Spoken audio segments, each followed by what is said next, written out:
Boa noite, irmãos. A graça e a paz do nosso Senhor Jesus. Hoje a nossa escola dominical vai ser um pouquinho diferente.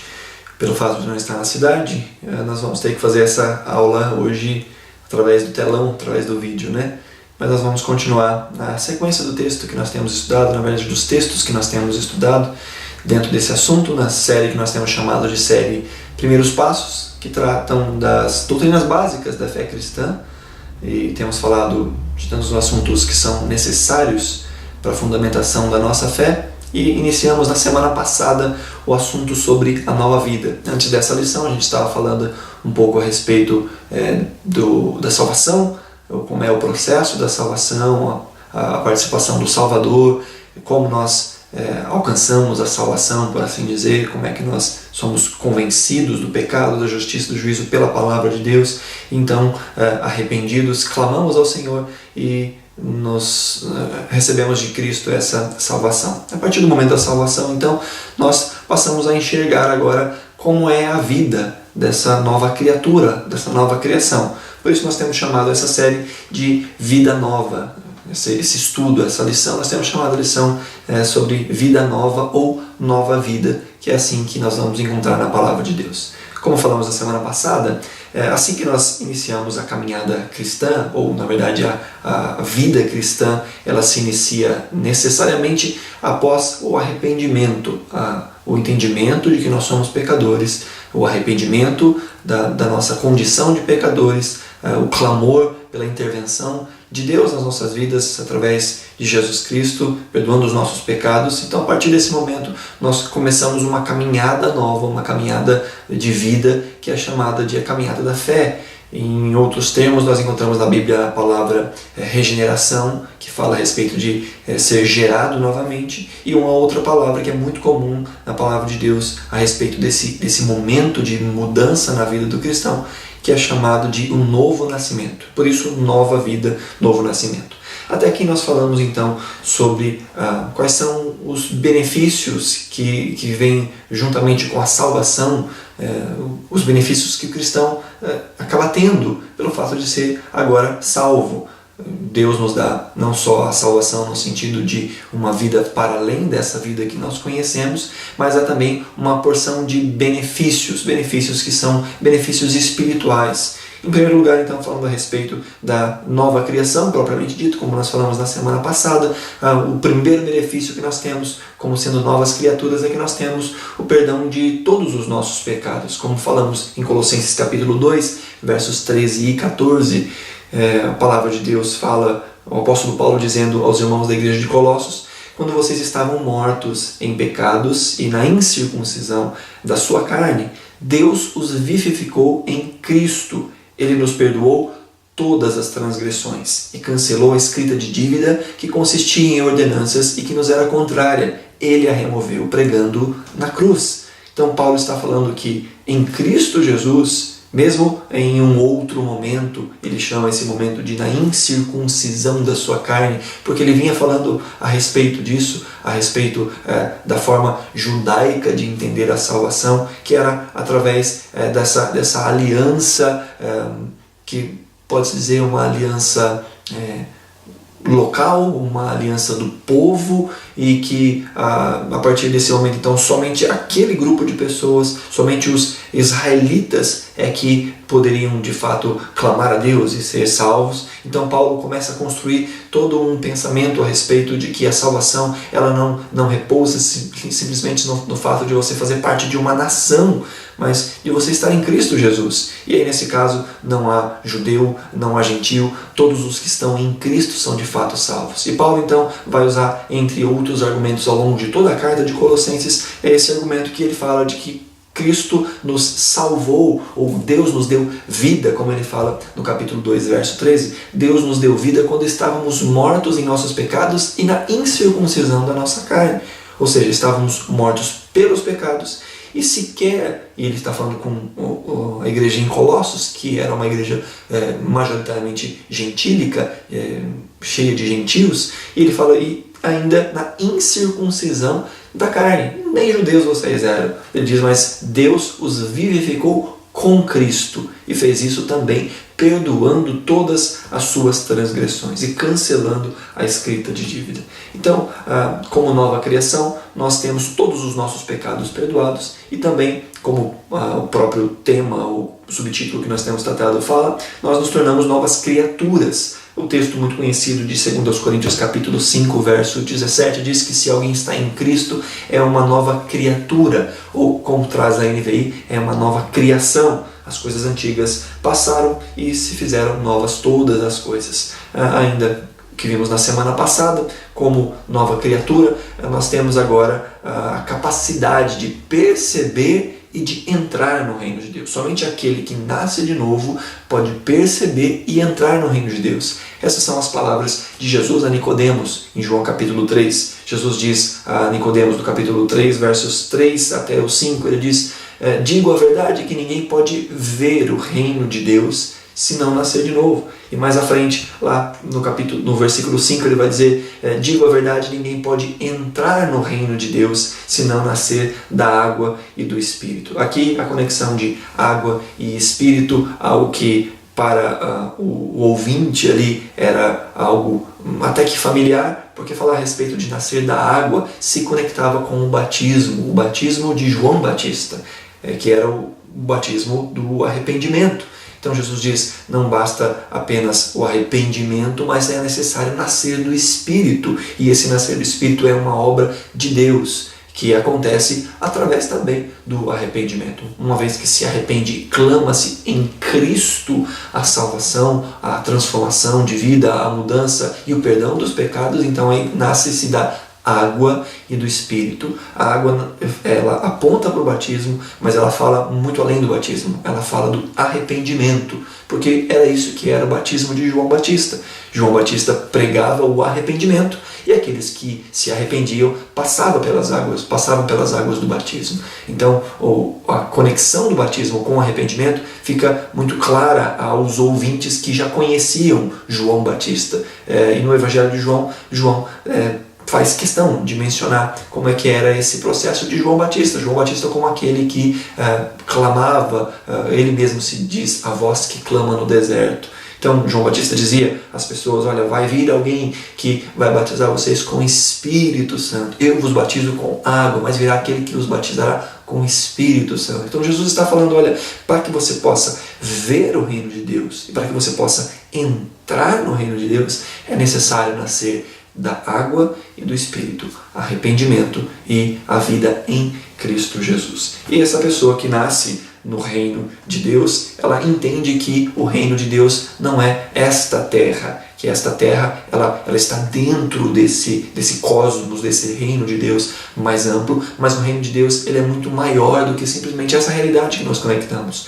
E quando nós entendemos isso, nos vemos como embaixadores desse reino, como aqueles que estão sobre esta terra para manifestar a glória de Deus diante das outras pessoas, para convidá-los a entrarem nesse reino, assim como fomos convidados por Cristo através da pregação de alguém. Então nós somos aqueles que vão levar o Evangelho a outras pessoas como embaixadores do reino.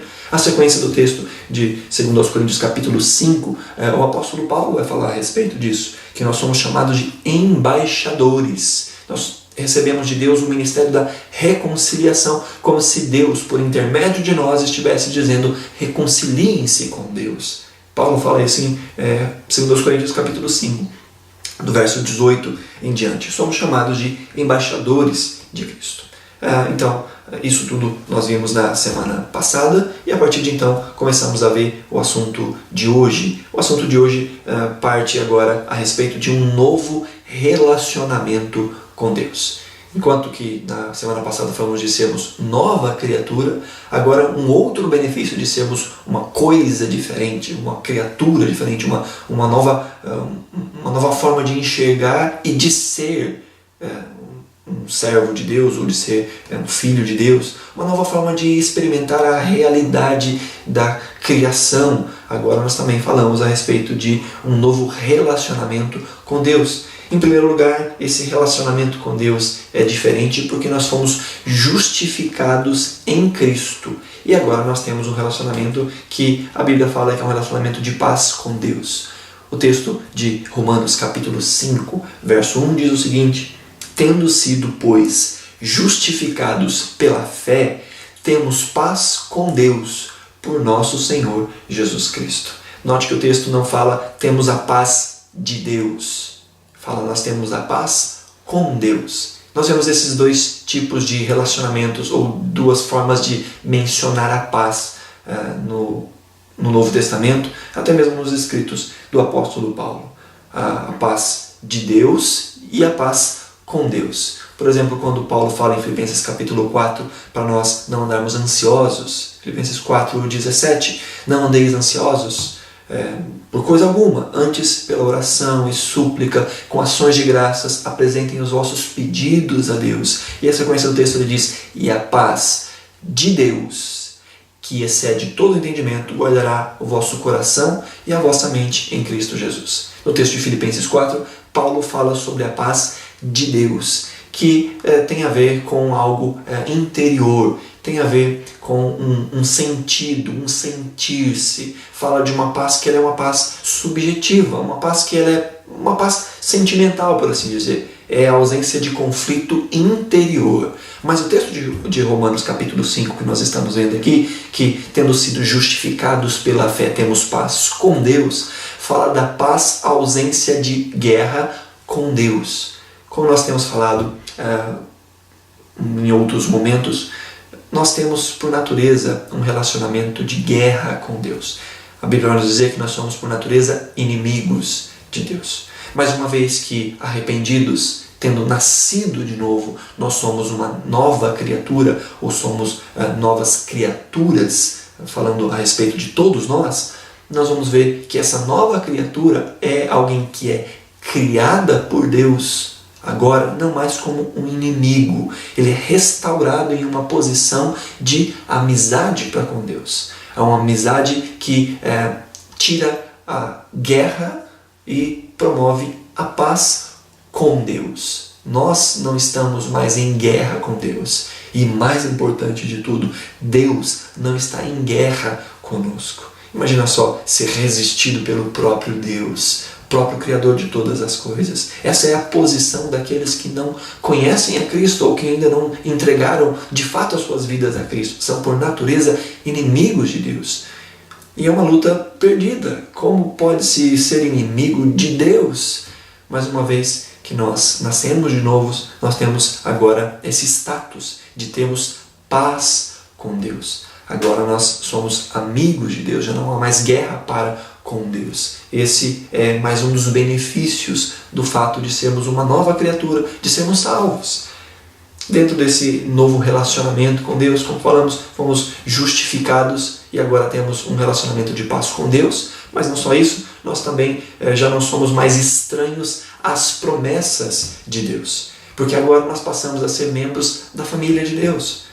As promessas de Deus que estavam distantes de nós, porque estávamos como inimigos de Deus, agora essas promessas são dadas a nós, porque agora somos filhos de Deus, fazemos parte da família de Deus. É isso mais ou menos que o texto de Efésios 2:19 vai dizer. Efésios 2:19 diz: portanto, vocês já não são estrangeiros nem forasteiros, mas concidadãos dos santos e membros da família de Deus. Agora olha que interessante, em muitos momentos a palavra de Deus nos chama de forasteiros, nos chama de estrangeiros, mas falando a respeito da nossa forma de viver e de nos relacionar com esse mundo. Neste mundo nós somos forasteiros, nesse mundo nós somos estrangeiros. O nosso mundo, ou a nossa pátria, ela não fala dessa realidade simplesmente. A nossa pátria é celestial, a nossa pátria é eterna. Mas nesse texto de Efésios capítulo 2, verso 19, Paulo está falando de não sermos mais forasteiros para com a aliança de Deus. Não somos estrangeiros à aliança de Deus. Em outro momento, o povo de Deus é entendido como os judeus, como os israelitas. E todo aquele que estava fora deste pacto nacional que Deus tinha com os israelitas se entendiam como distantes de Deus, se entendiam como forasteiros, como estrangeiros a esta aliança. Mas agora Paulo está falando, nós não somos mais assim.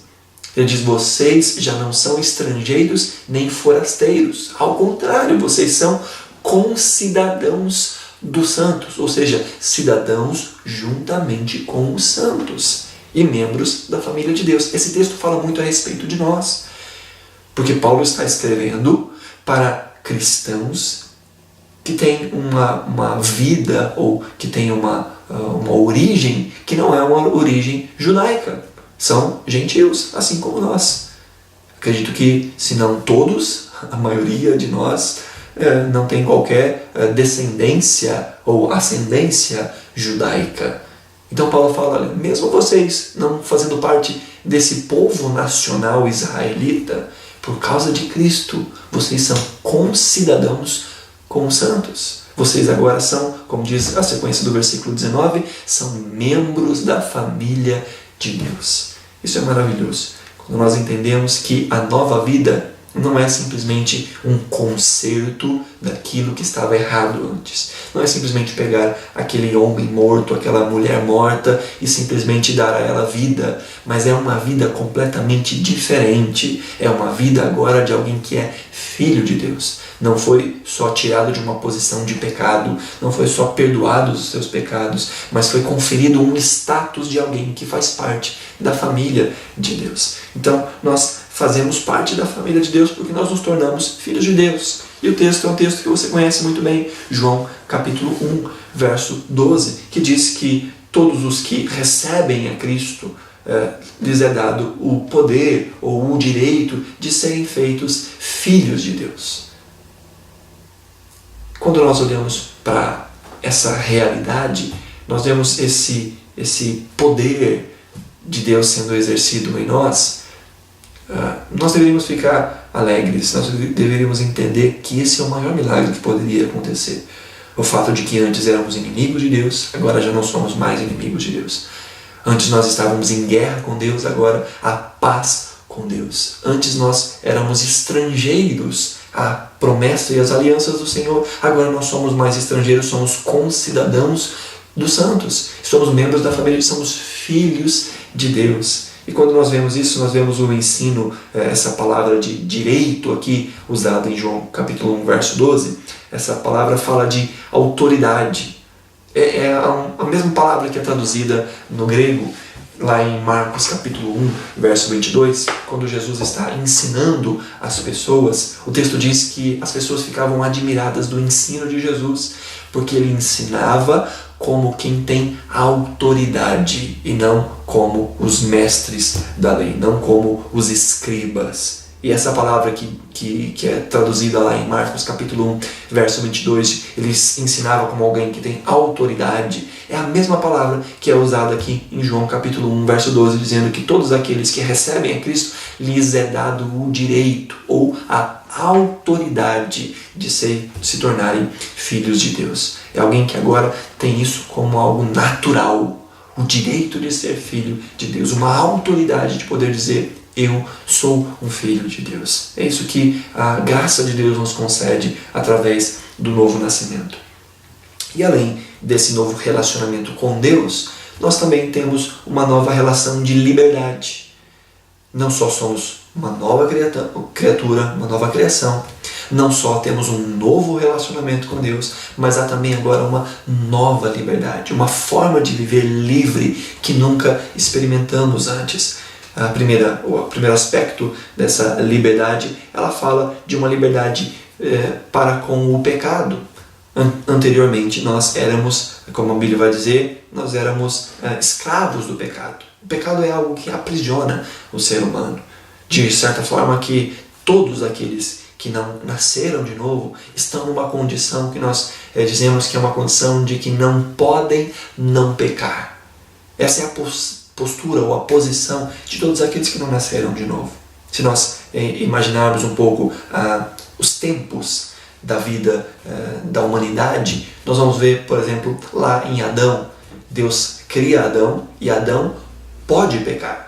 Adão tem a possibilidade de pecar e é isso que ele faz. Adão peca. Poderia não pecar, mas Adão pode pecar. A partir do momento da queda, nós estamos em uma condição de que não podemos não pecar. Pecar é algo natural. Pecar é a nossa essência. Pecar é a nossa natureza. Essa natureza só é quebrada, essa natureza só é mudada por intermédio do sacrifício de Cristo. Por nascer de novo. E uma vez que nós nascemos de novo, agora nós podemos não pecar. Então, lembre-se, Adão pode pecar. Aquele que está morto em seus delitos e pecados não pode não pecar. Aquele que nasce de novo em Cristo Jesus agora pode não pecar. Mas uma vez em que nós encontrarmos com o Senhor, quando todas as coisas tiverem de fato se cumprido, quando nós passarmos para o lado de lá da eternidade, por assim dizer, quando o Senhor Jesus vier de uma vez por todas nos resgatar, naquele momento já não haverá mais a necessidade de lutar contra o pecado. E, inclusive, teremos uma nova natureza, uma nova forma de vermos essa natureza. Naquele momento nós não poderemos pecar. Então veja essas fases da relação humana para com o pecado. Adão podia pecar. Aqueles que estão mortos em seus delitos e pecados não podem não pecar. Aquele que crê em Cristo Jesus e nasce de novo, este pode não pecar. Ele já tem agora, não tem mais o domínio do pecado sobre ele. E uma vez que acontecer a glorificação, uma vez que a consumação vier até nós, então naquele momento já não poderemos mais pecar, o pecado já não será mais uma opção para nós, estaremos livres do domínio, do peso e da presença do pecado no mundo de uma vez por todas. Ao pensarmos um pouco sobre isso, podemos citar o texto de João, capítulo 8, do verso 34 a 36, palavras de Jesus que diz: digo a vocês a verdade, todo aquele que vive pecando é escravo do pecado. O escravo não tem lugar permanente na família, mas o filho pertence a ela para sempre. Portanto, se o filho os libertar, vocês de fato serão livres. Então nós vemos que essa libertação proporcionada por Cristo é também uma libertação do domínio do pecado. Jesus vai dizer então que aquele que está pecando, ou que vive pecando, ou vive no pecado, é alguém que faz isso porque está escravizado ao pecado. Mas uma vez que Jesus, o próprio Filho de Deus, tem esse poder de libertar, ele diz: se o Filho vos libertar, verdadeiramente vocês serão livres. Então, aquele que está morto em seus delitos e pecados, ele está aprisionado aos seus pecados. Mas em Cristo nós somos livres do domínio do pecado. Um texto que ilustra muito bem isso é o texto em que Paulo escreve aos Romanos, o capítulo 6. Eu vou ler aqui na NVI, do versículo 17 ao versículo 23. Paulo diz o seguinte: mas graças a Deus, porque embora vocês tenham sido escravos do pecado, passaram a obedecer de coração à forma de ensino que lhes foi transmitida.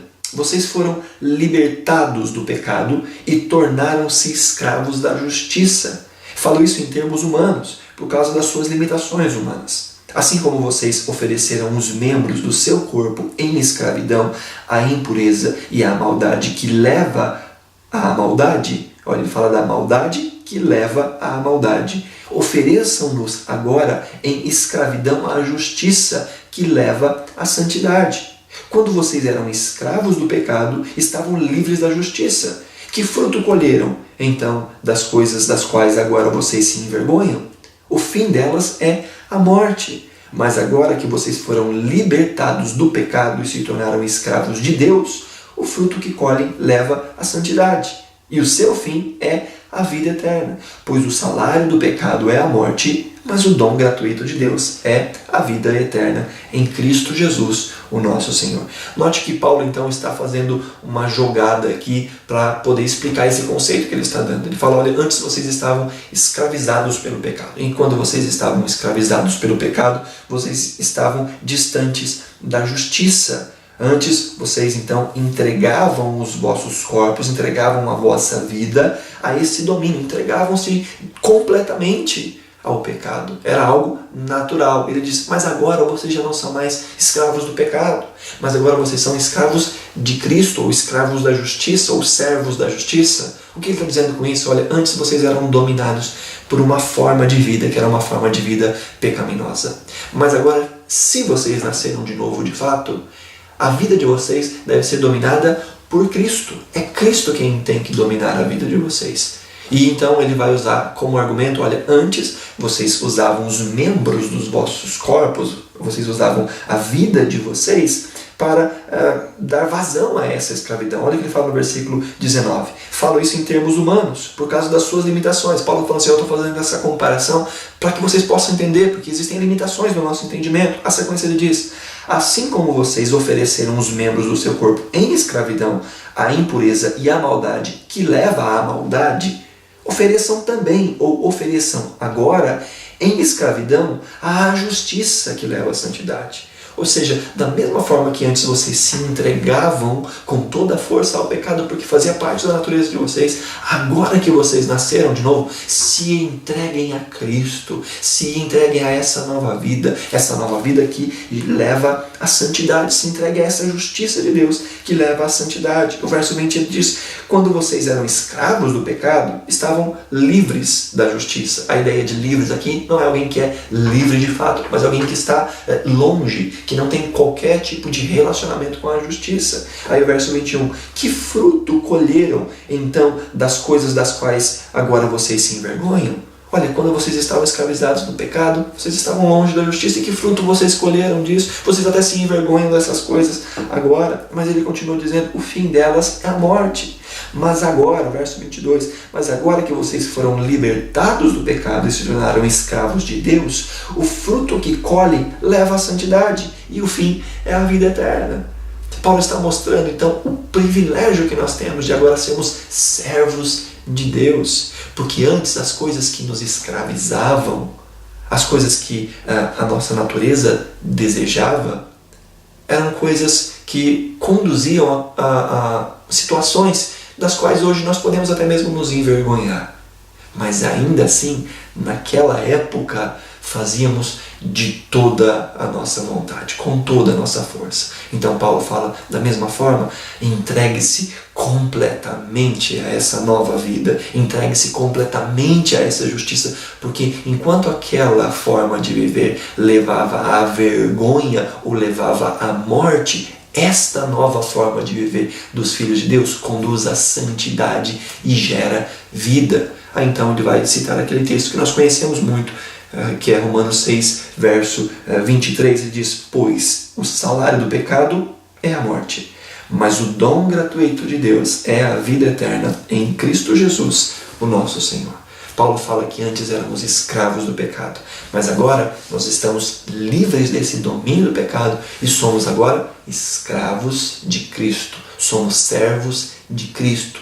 Nós fomos libertos, mas não para vivermos a nossa própria maneira, a nossa própria sorte, porque viver a nossa própria maneira e a nossa própria sorte é mais uma vez estar preso ao pecado.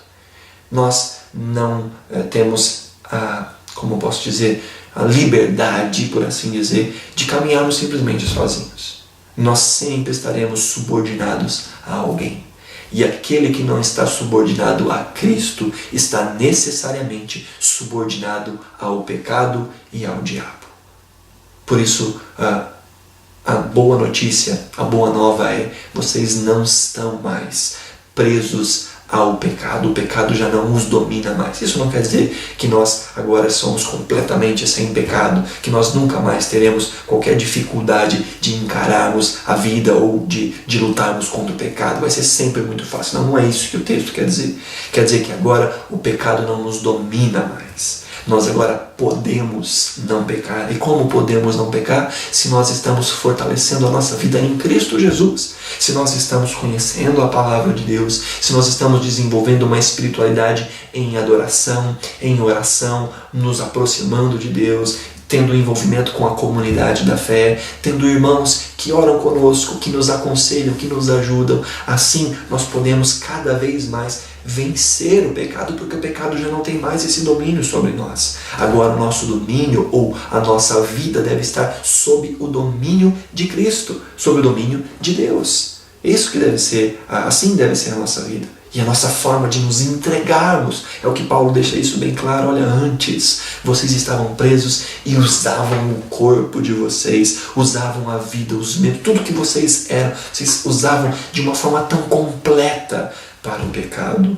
E agora que se dizem servos de Deus, usem a mesma intensidade para se entregarem ao senhorio de Cristo. O que acontece, queridos, é que nem sempre é assim que nós vivemos. O que acontece é que muitas vezes nós nos entendemos como novas criaturas, mas a nossa vida para com Deus não é uma vida intensa. A nossa forma de nos relacionarmos com Deus, a nossa forma de nos relacionarmos com a mensagem do Evangelho, com a busca pelas coisas de Deus, não é na mesma intensidade com a qual nós vivíamos no passado como inimigos de Deus. Isso fala novamente sobre a nossa condição humana, pecadora, caída. Mesmo sendo novas criaturas, ainda lidamos com essas limitações humanas. Por isso, nós somos chamados pelo apóstolo Paulo, por exemplo, nesse texto, a desenvolvermos uma postura, agora nos entregarmos completamente ao Senhor. Quando nós olhamos então para esse texto, vemos a beleza de nós não mais sermos escravos do pecado. Romanos 8, a sequência um pouco mais à frente desse texto, Romanos 8, 1 e 2 diz: portanto, agora já não há condenação para os que estão em Cristo Jesus, porque por meio de Cristo Jesus, a lei do Espírito de vida me libertou da lei do pecado e da morte. Já não há mais condenação, já não estamos mais presos no pecado, já não estamos mais presos à morte, nós somos livres nessa nova vida que temos em Cristo Jesus. Então nós falamos sobre sermos nova criatura, falamos de um novo relacionamento com Deus e falamos também que esse novo relacionamento fala de uma nova liberdade. Mas não só isso, ainda mais benefícios, uma vez que nascemos de novo. Dentre esses benefícios há um novo companheiro, alguém que caminha conosco, e esse companheiro é o Espírito Santo. Deus havia feito uma promessa, isso lá no Antigo Testamento, uma promessa de que Ele não nos deixaria sós, mas Ele nos daria uma nova forma de vermos o mundo. A forma como Ezequiel vai colocar isso, as palavras de Deus através do profeta Ezequiel diz que Deus nos daria um novo coração. Mas a promessa de Deus não é só que Ele nos daria um novo coração, mas também colocaria do seu próprio Espírito em nós. O texto de Ezequiel fala sobre isso. Então, quem é esse novo companheiro? Deus havia feito uma promessa que não só nos daria um novo coração, como colocaria do seu próprio Espírito em nós. Ezequiel, capítulo 36, verso 27, fala sobre isso. Na verdade, versos 26 e 27, o texto diz assim: darei a vocês um coração novo e porei um espírito novo em vocês. Tirarei de vocês o coração de pedra e em troca darei um coração de carne. Porei o meu espírito em vocês e os levarei a agir segundo os meus decretos e a obedecer fielmente às minhas leis. Olha que coisa maravilhosa. Deus não só nos dá os seus decretos, Deus não só nos dá a sua lei, que são os caminhos para os quais nós podemos experimentar verdadeiramente a vida, mas o Senhor nos dá condições de poder obedecer. E essas condições não falam a respeito de nós. Essas condições não falam de quem nós somos. Essas condições falam de que há um Espírito em nós que nos conduz a viver essa vida. E esse é o próprio Espírito de Deus. O texto diz: porei o meu Espírito, o próprio Espírito de Deus, o Espírito Santo. Deus diz: porei o meu Espírito em vocês e os levarei a agir segundo os meus decretos e a obedecer fielmente às minhas leis. Irmãos, é o Espírito Santo quem nos convence do pecado, da justiça e do juízo. Há um outro texto que diz que é o Espírito de Deus que opera em nós tanto o querer quanto o realizar. À medida que conhecemos a Deus, à medida que nós nos enchemos do Espírito Santo, como o apóstolo Paulo vai dizer em Efésios capítulo 5, ele diz, olha, não se embriaguem com vinho, mas encham-se do Espírito Santo. Como nós nos enchemos do Espírito Santo? O texto prossegue dizendo, falando entre vós com salmos, hinos e cânticos espirituais, cantando e louvando a Deus de todo o coração e se submetendo uns aos outros. O texto paralelo, que é o texto de Colossenses, que fala sobre isso, fala, habite ricamente a palavra de Cristo em vocês. Como? Falando entre vós com salmos, hinos e cânticos espirituais, louvando a Deus de todo o coração e se submetendo uns aos outros. Nós nos enchemos do Espírito, nos enchendo da palavra de Deus, cantando ao Senhor, louvando de coração salmos, hinos e cânticos espirituais. E quanto mais nós nos enchemos desse Espírito Santo de Deus, mais nós temos condições de agir segundo os decretos do Senhor e de obedecer fielmente à lei do Senhor. Essa é a promessa que Deus faz por intermédio de Ezequiel àquele povo. Olha, chegará esse dia em que eu colocarei em vós o meu Espírito. Isso acontece no Pentecostes. Jesus havia dito aos seus discípulos, olha, não saiam de Jerusalém até que do alto vocês sejam revestidos de poder. Em Atos capítulo 2 nós vemos a descida do Espírito Santo. E essa descida do Espírito Santo que ali é marcada por um evento tão grandioso, por um evento que chama tanto atenção. Esse mesmo Espírito que estava ali em Pentecostes é um Espírito que habita em todo o cristão nascido de novo. Todo aquele que nasce de novo tem o Espírito de Deus. E é esse Espírito de Deus que nos dá condições de podermos obedecer a palavra de Deus, de viver segundo os caminhos do Senhor. Esse é o nosso companheiro. É o Espírito Santo que nos fortalece nas nossas fraquezas. Então, após a morte e a ressurreição de Cristo, os que receberam a Cristo passaram a ser habitação do Espírito de Deus, ou assim dizendo, do próprio Espírito Santo. Jesus fala sobre isso em João capítulo 14, versos 15 a 17, diz, se vocês me amam, obedecerão aos meus mandamentos, e eu pedirei ao Pai, e Ele dará a vocês outro conselheiro. A palavra aqui usada, outro, ela significa alguém igual, alguém do mesmo tipo. Darei a vocês uma outra forma minha, darei a vocês um outro conselheiro para estar com vocês para sempre. O Espírito da verdade, falando a respeito do Espírito Santo. A continuação do texto diz, o mundo não pode recebê-lo, porque não o vê nem o conhece, mas vocês o conhecem, pois ele vive com vocês e estará em vocês. Ele não só viverá no meio de vocês. Jesus está falando, olha, vocês conhecem o Espírito, porque esse Espírito é o meu próprio Espírito. Jesus está falando com os seus discípulos, ali com os seus 12 discípulos, que estavam familiarizados com a presença de Jesus. Ele diz, olha, o mundo não conhece, mas vocês conhecem.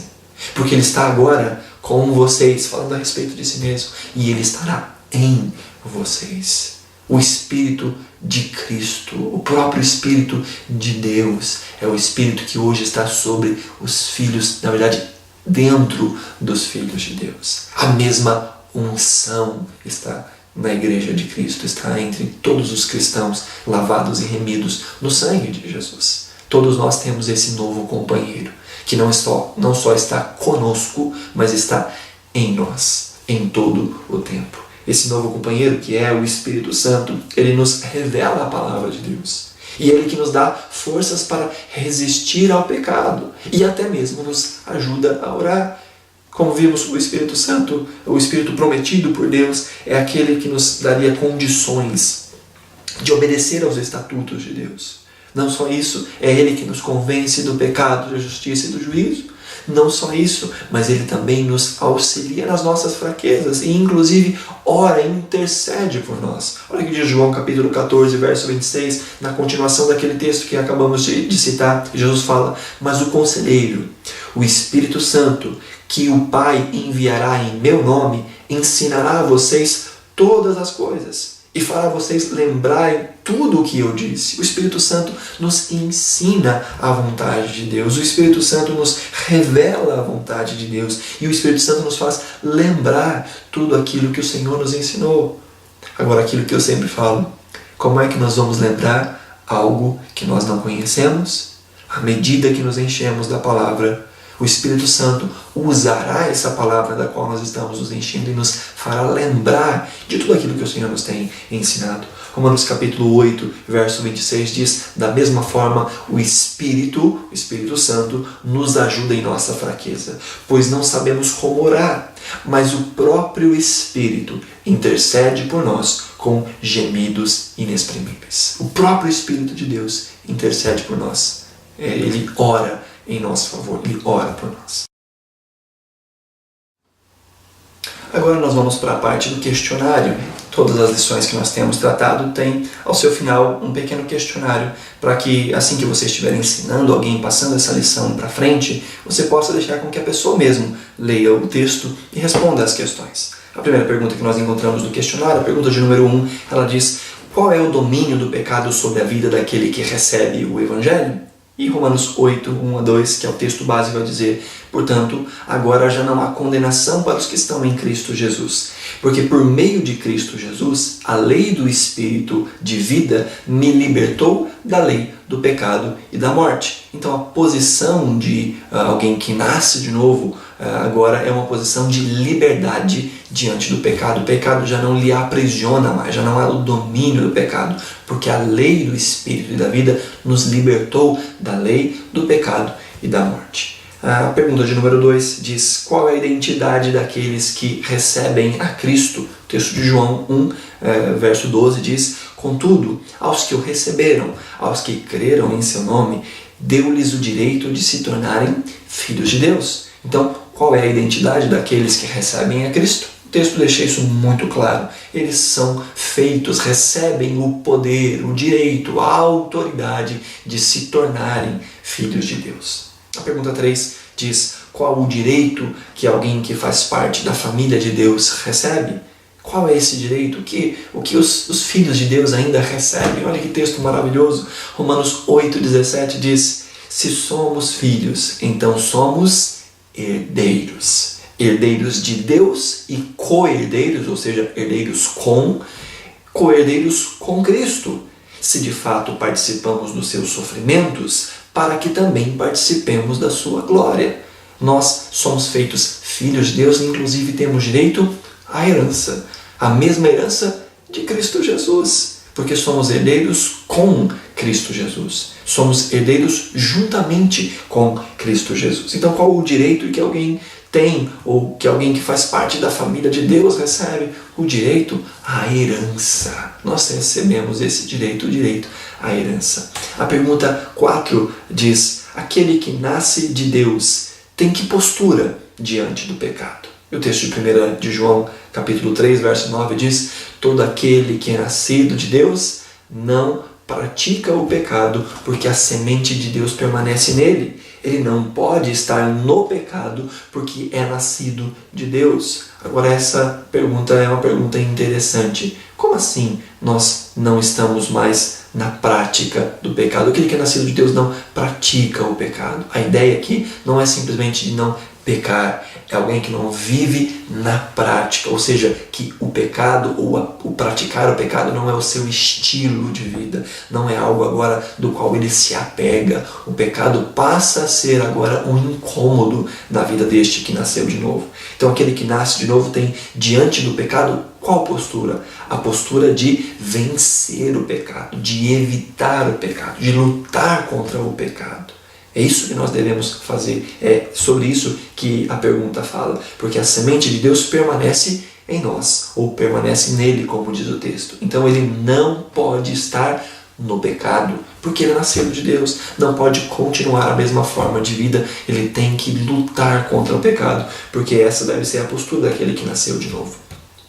A pergunta de número 5 diz: qual missão recebem os filhos de Deus? Segundo os Coríntios capítulo 5, verso 18 e 19 diz: tudo isso provém de Deus, que nos reconciliou consigo mesmo por meio de Cristo e nos deu o ministério da reconciliação. Ou seja, diz o texto, que Deus em Cristo estava reconciliando consigo o mundo, não levando em conta os pecados dos homens, e nos confiou a mensagem da reconciliação. Então qual é a missão dos filhos de Deus? Uma vez reconciliados, chamar outros a essa reconciliação, pregar o Evangelho, levar o Evangelho a outras pessoas, chamar as pessoas ao arrependimento, para que também venham participar dessa nova vida. A pergunta número 6, que é a última pergunta do questionário, diz: em qual parte da minha vida devo trazer glória a Deus? Em que momento da vida, em que área da vida eu devo trazer glória a Deus? Será que é só na minha vida religiosa, só nos meus momentos religiosos?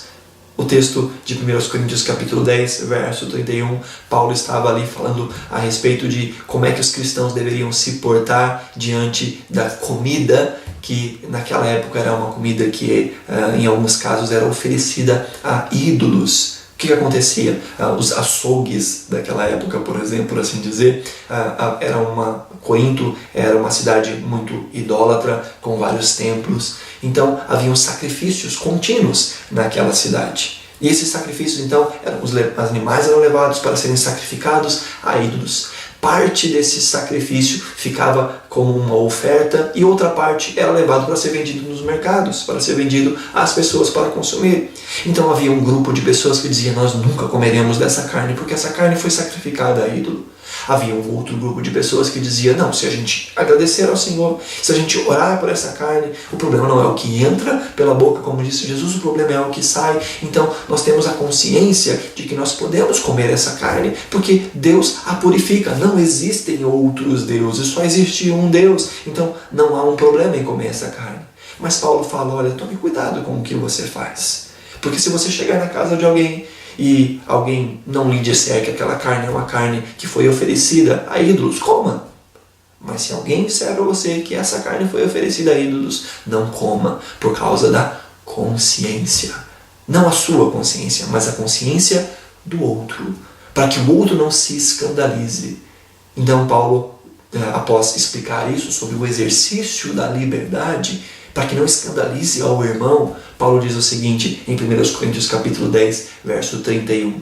Assim, quer vocês comam, quer bebam, quer façam qualquer outra coisa, façam tudo para a glória de Deus. Esse é o contexto.